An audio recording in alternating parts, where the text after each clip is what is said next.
देश कुशल बहु तेरे।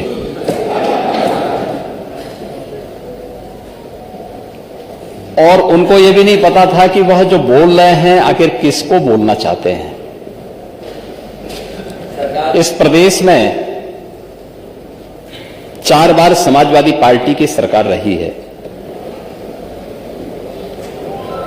और मुझे नहीं लगता है कि 25 करोड़ जनता जो प्रदेश की है या देश की 135 करोड़ की आबादी में से कोई भी व्यक्ति जो राजनीतिक रूप से उनसे उपकृत होगा, उनको छोड़ करके शेष कोई भी समाजवादी पार्टी को एक सही नजरिए से देखता होगा।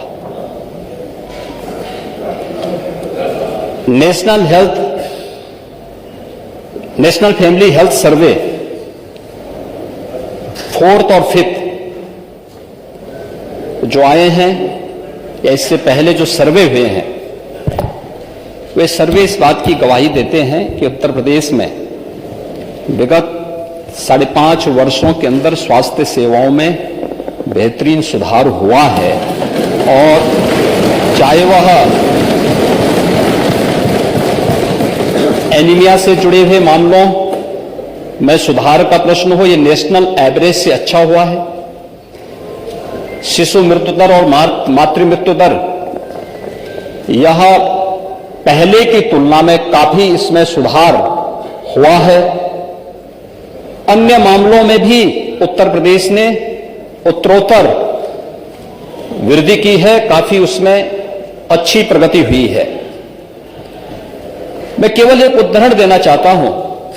गोरखपुर की चर्चा माननीय नेता प्रतिपक्ष ने की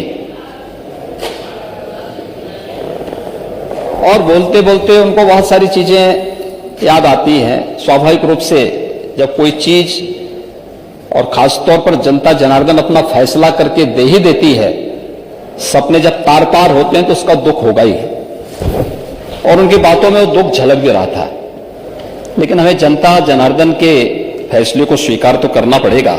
उत्तर प्रदेश में ये सीजन भी उत्तर प्रदेश के लोगों के लिए हमेशा है काफी उसमें भय का प्रतीक होता था। एक कंपकपी छूटती थी जुलाई से लेकर के नवंबर तक। इंसेफ्लाइटिस से प्रतिवर्ष वहां पे 1200, 1500, 2000 तक मौतें होती थी। अकेले गोरखपुर का बीआरडी मेडिकल कॉलेज 500-500 मौतें उस मेडिकल कॉलेज में एक छत के नीचे एक वर्ष में होती थी। जनपदों के अंदर जो मौतें हो रही थी वो अलग है। जो लोग हॉस्पिटल तक नहीं पहुंच पाते थे वे अलग थी। डबल इंजन की सरकार का ही प्रभाव है और संयुक्त कार्यवाही का ही परिणाम है। इंसेफ्लाइटिस आज 0 तक पहुंच रही। इंसेफ्लाइटिस से होने वाली मौत 0 पर पहुंची है। अभी मैं गोरखपुर के दौरे पे था। स्वास्थ्य विभाग के साथ एक बैठक मेरी हो रही थी। इंसेफ्लाइटिस के केवल 40 मामले इस वर्ष वहां पर अब तक आए हैं। 40 में से 33 एक्यूट इंसेफ्लाइटिस के और 7 जापानी इंसेफ्लाइटिस के। मौत 0 है। ये गोरखपुर जनपद की बात कर रहा हूं मैं। गोरखपुर, ऐसे ही कुशीनगर, देवरिया, महाराजगंज, हमारे माता प्रसाद पांडे जी पूर्व अध्यक्ष जी का जनपद सिद्धार्थनगर या संत कबीर नगर, बस्ती, इधर देवीपाटन कमिश्नरी के जनपद, इन सभी जनपदों में बड़े पैमाने पर मौतें होती थी। लेकिन समाजवादी पार्टी सरकार एक भी बार अपनी संवेदना व्यक्त करने के लिए उन क्षेत्रों में उन मरीजों को मिलने तक कोई नहीं गया, क्योंकि फुर्सत ही नहीं थी। क्योंकि जो मरने वाले बच्चे थे, ये विषय उससे जुड़ा हुआ है, ये प्रश्न इससे जुड़ा हुआ है। मरे उन बच्चों का अगर किसी ने मदद की तो समाजवादियों ने मदद की। ये प्रश्न इससे जुड़ा हुआ है। समाजवादी पार्टी की सरकार दुर्भाग्य से इस प्रदेश में 4 बार थी और चारों बार कभी भी इंसेफ्लाइटिस से होने वाली हजारों मौतों पर कोई संवेदना समाजवादी पार्टी की सरकार महोदय, जहाँ इलाज हो रहा है वो अस्पताल किसके बनाए हुए हैं? आप बोल रहे वो इलाज हो रहा है वो किसके बनाए हुए हैं? आप बोल रहे थे वो इलाज हो रहा है वो किसके बनाए हुए हैं? सुनिए, आप बोल रहे थे नहीं बोला, अब माननीय मुख्यमंत्री जी बोले, सुनिए। जब माननीय नेता यही बात है, बोल रहे थे, विपक्ष बोले तो कोई बीच में कोई किसी ने कोई व्यवधान नहीं किया। किसी ने कोई व्यवधान नहीं किया, नहीं कोई व्यवधान नहीं किया था। नेता सदन बोले, आप उसको सुनिए। आपने बोला कोई प्रयास नहीं हुए। ये लोग दूसरों को उपदेश देते हैं। सच्चाई क्या थी 2017 में? उससे 5 वर्ष पहले तो समाजवादी पार्टी की सरकार 2012 से 2017 तक थी। प्रदेश के सभी प्राथमिक स्वास्थ्य केंद्र बंद कर दिए गए थे। कोई डॉक्टर नहीं था, कोई डॉक्टर नहीं था। ज्यादातर सीएससी बंद के कगार पर थे। सुनिए नहीं, और यही नहीं, जनपद और जिला चिकित्सालयों की स्थिति भी कितनी दयनीय थी, जर्जर स्थिति थी। और आज मैं कह सकता हूं 108 एम्बुलेंस के रिस्पांस टाइम को इस सरकार ने और अच्छा करने का प्रयास किया है, उसमें सुधार हुआ है। आज सरकार के प्रयासों के परिणाम स्वरूप प्रदेश में 1 डिस्ट्रिक्ट 1 मेडिकल कॉलेज की तरफ हम लोग बढ़ रहे हैं। आज मैं कह सकता हूं उत्तर प्रदेश के अंदर डबल इंजन की सरकार का ही प्रभाव है और संयुक्त कार्रवाई का ही परिणाम है कि आज प्रदेश के 59 जनपदों में एक मेडिकल कॉलेज या तो बन चुका है या बनने की ओर अग्रसर है। उस पर कार्रवाई चल रही है। जो शेष 16 जनपद हैं उन पर भी इस कार्रवाई को सरकार आगे बढ़ाने का कार्य कर रही है। मेडिकल कॉलेज से उनको परहेज है, हॉस्पिटल की सुविधा से उन्हें परहेज है। और तो और कोरोना महामारी के दौरान पता नहीं नेता प्रतिपक्ष कहां गए थे। मुझे तो लगता है किसी ने, हम लोगों ने तो कभी नहीं देखा उनको बाहर निकलते हुए। 3-4 चरणों में दुर्भाग्य से इंसेफ्लाइटिस आई थी और उन 4 चरणों में हमें तो आशंका थी कि ऐसा ना हो कि कोरोना कालखंड में 5वें चरण की वो आ जाए तो फिर इनका क्या हाल होगा। लेकिन ईश्वर की कृपा थी कि कोरोना हम लोगों ने नियंत्रित करने में सफलता प्राप्त की। अब देखिए कौन देख रहा है, वैक्सीन तो हम लोगों ने फ्री भी की है, फ्री वैक्सीन है। नहीं मैं क्या कह रहा हूं ना, हम लोगों ने वैक्सीन ली है, नेता ने वैक्सीन ली, पावर होगी, हम लोगों ने वैक्सीन ली है। लेकिन वैक्सीन ने भारत के पहली बार हुआ है, समाजवादी पार्टी की पहली सरकार 89 में आई थी और भारतीय जनता पार्टी के सहयोग से बनी थी। यह भी सच है। भारतीय जनता पार्टी ने उस सरकार को, जनता दल की सरकार को सपोर्ट किया था। सच स्वीकार करो, सच स्वीकार करो। चलिए हो गया, अरे ठीक है। अरे रघुनाथ जी 89 से आपने देखा होगा समाजवादी पार्टी को 4 बार, ठीक है नाम पहले कुछ रहा होगा, लीडर वही थे ना, नेता वही थे, और इनको 4 बार प्रदेश में शासन में रहने का अवसर प्राप्त हुआ। मैं नहीं कहता हूं, पूरा देश और पूरी दुनिया इस बात को कहती कि इनके शासनकाल में प्रदेश के हर क्षेत्र का अवमूल्यन हुआ है, उसमें अभिवृद्धि कहीं नहीं हुई है, कहीं नहीं हुई है। ये हर व्यक्ति कहता है। और मैं इस बात को फिर कह सकता हूं कि स्वास्थ्य सेवाओं का हो या प्रदेश की शिक्षा व्यवस्था का, जितनी क्षति और जितना नुकसान इन तथाकथित समाजवादियों ने की है, उतना प्रदेश में कभी नहीं हुआ। और आज प्रदेश को उसकी पहचान दिलाने के लिए ही राज्य सरकार अपने स्तर पर कार्य कर रही है। आज प्रदेश में हर प्राथमिक स्वास्थ्य केंद्र में हर सप्ताह आरोग्य मेला का आयोजन होता है। हर आरोग्य मेला में 1.5 लाख से लेकर के 3 लाख तक पेशेंट आते हैं। आयुष्मान भारत की योजना या मुख्यमंत्री जन आरोग्य योजना, हर गरीब को 5 लाख रुपए की सालाना स्वास्थ्य बीमा का कवर, यह भी डबल इंजन की सरकार प्रदेशवासियों को उपलब्ध करवा रही है। और जहां तक कोरोना वैक्सीन की बात है,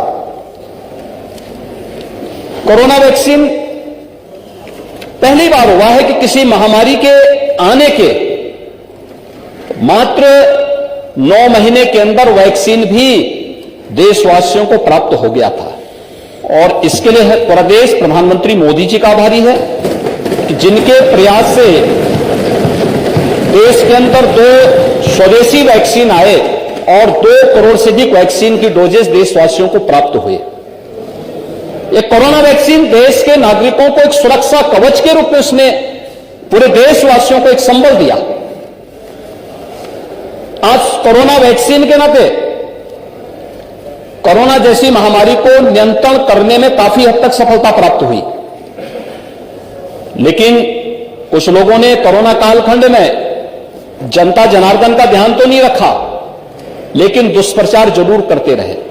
कभी वैक्सीन के खिलाफ करते थे, कभी किसी अन्य उसके खिलाफ अभियान, अनावश्यक एक नकारात्मक माहौल बनाने का प्रयास करते थे। लेकिन उत्तर प्रदेश में अब तक हम लोग 38 करोड़ से अधिक वैक्सीन की डोजेज उत्तर प्रदेश के अंदर दे चुके हैं और ये सभी वैक्सीन की डोजेज फ्री में ही उत्तर प्रदेश वासियों को प्राप्त हुई है। राज्य सरकार को बहुत प्रमाण पत्र कहीं से और लेने की आवश्यकता नहीं। नेशनल फैमिली हेल्थ सर्वे इस बात की प्रमाण प्रस्तुत कर रहे हैं। राज्य सरकार ने प्रदेश के अंदर हर एक व्यक्ति को बेहतरीन स्वास्थ्य सुविधा उपलब्ध कराने के लिए पूरी तरह हम प्रतिबद्ध हैं और सरकार उसको पूरी मजबूती के साथ, पूरी प्रतिबद्धता के साथ आगे बढ़ाएगी। जो भी अगर कहीं पे कोई लापरवाही होती है उसकी जवाबदेही भी उस स्तर पर विभाग के द्वारा, शासन के स्तर पर सुनिश्चित होती है। प्रदेश के 25 करोड़ लोगों के प्रति सरकार पूरी जवाबदेही के साथ कार्य कर रही है और कोई संदेह नहीं होना चाहिए, जो भी बेहतर से बेहतर सुविधा उत्तर प्रदेश के अंदर हो सकती है उसे उपलब्ध करवाने की कार्रवाई राज्य सरकार कर रही है। जहां तक प्रदेश के अंदर इन सभी कार्रवाई को आगे बढ़ाने की, पहली बार उत्तर प्रदेश के अंदर मेडिकल यूनिवर्सिटी बन रही है। पहली बार उत्तर प्रदेश के अंदर ट्रेडिशनल मेडिसिन के लिए आयुष यूनिवर्सिटी भी बन रही है और पहली बार उत्तर प्रदेश के अंदर स्पोर्ट्स यूनिवर्सिटी भी बनाई जा रही है। ये प्रदेश के अलग अलग क्षेत्रों में बनाए जा रहे हैं। इसके लिए दूसरा, एम्स गोरखपुर के मामले में सबसे बड़ी बात समाजवादी पार्टी ही थी। इन लोगों ने एम्स की भूमि को दिया ही नहीं और जब भारतीय जनता पार्टी की सरकार प्रदेश में आई, उस जमीन की फिर रजिस्ट्री भारतीय जनता पार्टी की सरकार के आने के बाद फिर मेरे आदेश पर उस रजिस्ट्री की कार्रवाई को संपन्न किया गया। आज एम्स गोरखपुर में संचालित हो चुका है। गोरखपुर में शिलान्यास हमने किया था। शिलान्यास ये फर्टिलाइजर के उसमें हुई थी, लेकिन रजिस्ट्री नहीं हुई थी। इन्होंने प्रस्ताव नहीं दिया था और फिर रजिस्ट्री की कार्रवाई को हम लोगों ने आने के बाद किया था। रजिस्ट्री की कार्रवाई हम लोगों ने संपन्न की। इंसेफ्लाइटिस जैसी बीमारियों को नियंत्रण करने का कार्य ये भारतीय जनता पार्टी की डबल इंजन की सरकार ने किया है। और यही नहीं, आज प्रदेश के अंदर जितने भी प्रकार के संचारी रोग हैं, डेंगू है, कालाजार है, मलेरिया है, या इन सभी प्रकार के संचारी रोग नियंत्रण के लिए वर्ष में 3 बार विशेष अभियान चलाने की कार्रवाई भी ये राज्य सरकार के प्रयास और केंद्र और राज्य सरकार के संयुक्त प्रयासों का परिणाम है। आज प्रदेश के अंदर जो विभिन्न प्रकार के कार्यक्रम स्वास्थ्य संबंधी हों, उन सभी कार्यक्रमों को डबल इंजन की सरकार पूरी मजबूती के साथ आगे बढ़ा रही है और बिना भेदभाव के समाज के हरेक तबके को उपलब्ध करवाने का कार्य कर रही है। नेता प्रतिपक्ष पूर्व मुख्यमंत्री रह चुके हैं और प्रतिपक्ष के सबसे बड़े दल के नेता भी हैं। मैं उनसे आग्रह करूंगा कि उनको सदन में सच बोलने की आदत डालनी चाहिए। मैंने कल भी कहा था, समाजवादी और सच नदी के 2 कोने होते हैं। ये कभी एक साथ नहीं चलते हैं। और मुझे लगता है उनको इस सत्य को स्वीकार करना चाहिए कि जो कुछ भी विकृति थी, ये तो विरासत से जो हमें प्राप्त हुई थी, उसी विकृति को हम सुधार रहे हैं, उसी विकृति को ठीक करते हुए उसको और बेहतर करने का प्रयास किया जा रहा है। इसलिए अपने किए पर जब वह इस प्रकार की टिप्पणी करते हैं तो स्वयं कटघरे में खड़े होते हैं। जब वह ये कहते हैं कि उत्तर प्रदेश के अंदर, जब उन्हें इस बात पर अफसोस होता है कि उत्तर प्रदेश में हर घर नल की योजना क्यों लागू हो रही है, उनको जब इस पर अफसोस होता है क्योंकि वे नहीं कर पाए थे, लेकिन आज डबल इंजन की सरकार प्रदेश के अंदर हर घर नल से जल देने के लिए प्रतिबद्ध है और उस पर कार्रवाई कर रही है, तो उनको इस पे भी अफसोस हो रहा है। कम से कम अच्छे कार्यों को स्वीकार करो, अच्छा लगेगा। और मुझे लगता है कि बुंदेलखंड और बिंद क्षेत्र में इस वर्ष के अंत तक हम हर घर नल की योजना पूरी तरह लागू, हर घर तक पहुंचाने की कार्रवाई संपन्न कर चुके होंगे। प्रदेश में 30,000 गांवों की कार्य योजना अंतिम चरणों में चल करके उन पर कार्य भी प्रारंभ हो चुका है। जो हमारे गाजीपुर से माननीय सदस्य बोल रहे थे कि हमारे उसमें नहीं हो रहा है, ये पूरा क्षेत्र, चाहे वो बलिया हो, गाजीपुर, ये पूरा क्षेत्र, यहां पर फ्लोराइड और आर्सेनिक से जुड़ी हुई जो समस्याएं हैं, इन सभी क्षेत्रों को हम लोगों ने चरणबद्ध तरीके से लिया है। आर्सेनिक, फ्लोराइड, इंसेफ्लाइटिस से ग्रसित क्षेत्र, या फिर उन क्षेत्रों में जो जहां पर खारा पानी की समस्या है, जो पहले से डार्क जोन में चिन्हित हैं, सरफेस वाटर हो या ग्राउंड वाटर हो, इसका बेहतरीन उपयोग करते हुए हर घर नल की योजना को लागू करने की कार्रवाई चल रही है। लेकिन उनको इस पे भी अफसोस है कि ये क्यों हो रहा है, वे नहीं कर पाए, तो उनको अपने किए पर पश्चाताप नहीं, लेकिन आज हो रहा है कि उनको बुरा लग रहा है। मुझे लगता है ये अच्छी प्रवृत्ति नहीं है। राज्यों के अंदर इंफ्रास्ट्रक्चर के कार्य हों, बेहतरीन शिक्षा के केंद्र खोलने के कार्य हों, प्रदेश के अंदर स्वास्थ्य की बेहतरीन सुविधा को उपलब्ध करवाने की कार्रवाई हो, या फिर प्रदेश के हर गांव को बेहतरीन कनेक्टिविटी देने, इन सभी कार्यों के लिए धन की कोई कमी नहीं है। राज्य सरकार के पास संसाधन भी बड़े हैं, राजस्व में भी वृद्धि हुई है। कोरोना जैसी महामारी का सामना करते हुए भी राज्य सरकार ने पूरी मजबूती के साथ अपनी अर्थव्यवस्था को भी सुदृढ़ करने का प्रयास किया है। और यही नहीं, उसी अभियान के क्रम में हम लोग प्रधानमंत्री जी के विजन के अनुरूप देश की अर्थव्यवस्था को $5 ट्रिलियन की अर्थव्यवस्था बनाने के लिए उत्तर प्रदेश ने भी अपनी इकोनॉमी को $1 ट्रिलियन की इकोनॉमी को बदलने के लिए उस दिशा में अपने प्रयास को आगे बढ़ाए हैं। एक पूर्व मुख्यमंत्री को और नेता प्रतिपक्ष को तो कम से कम इस पर प्रसन्नता होनी चाहिए थी कि जो काम वे नहीं कर पाए हैं, आज भारतीय जनता पार्टी नेतृत्व की सरकार उस कार्य को कर रही है, तो कम से कम इसमें वे सहयोग नहीं कर सकते हैं तो अड़ंगा लगाने का कार्य तो उनको नहीं करना चाहिए। क्योंकि केवल लोकतंत्र में सरकार ही नहीं, प्रतिपक्ष भी लोकतंत्र की व्यवस्था का एक पहिया है, और मुझे लगता है कि उसमें उनको अपनी जिम्मेदारी को समझना चाहिए, उस गंभीरता का परिचय देना चाहिए। कोई भी ऐसा वक्तव्य नहीं देना चाहिए जो गुमराह करने वाला हो, जो सत्य से परे हो, और जो अनावश्यक रूप से आम जनमानस के मन में तमाम प्रकार की भ्रांति पैदा करते हुए उनके स्वयं के जीवन के साथ खिलवाड़ करने वाला हो। और इस प्रकार की कभी कभी छोटी छोटी बातें व्यक्ति मजाक में कहता है, लेकिन उसको जब हम लोग गंभीरता से कोई लेने लगता है तो कभी कभी उसके जीवन के साथ भी खिलवाड़ होता है। इंसेफ्लाइटिस, उसके कोरोना के मामले में हमने देखा था, जब उन्होंने कहा था कि साहब ये वैक्सीन नहीं लेंगे, और वैक्सीन का परिणाम क्या रहा, बहुत सारे लोगों के जीवन के साथ उस समय खिलवाड़ हुआ होगा। लेकिन ये फ्री में वैक्सीन थी, पूरी दुनिया इसको स्वीकार कर रही है, WHO ने इसको मान्यता दी, और वैज्ञानिकों ने बहुत उसके साथ हमें मौतें बताते हुए बड़ा अफसोस होता है कभी कभी कि इंसेफ्लाइटिस का वैक्सीन जापान में 1905 में बन गया था। भारत में इस वैक्सीन को आने में 100 वर्ष लगे। 2005 में यह वैक्सीन भारत में आया। क्या कर रहे थे हम आजादी के बाद? 1947 से 2005 तक क्या हो रहा था? इतने वर्षों तक आखिर हम क्यों, और इंसेफ्लाइटिस से मरने वाले ज्यादातर बच्चे कौन थे? अल्पसंख्यक और अनुसूचित जाति, अति पिछड़ी जाति से जुड़े हुए बच्चे थे।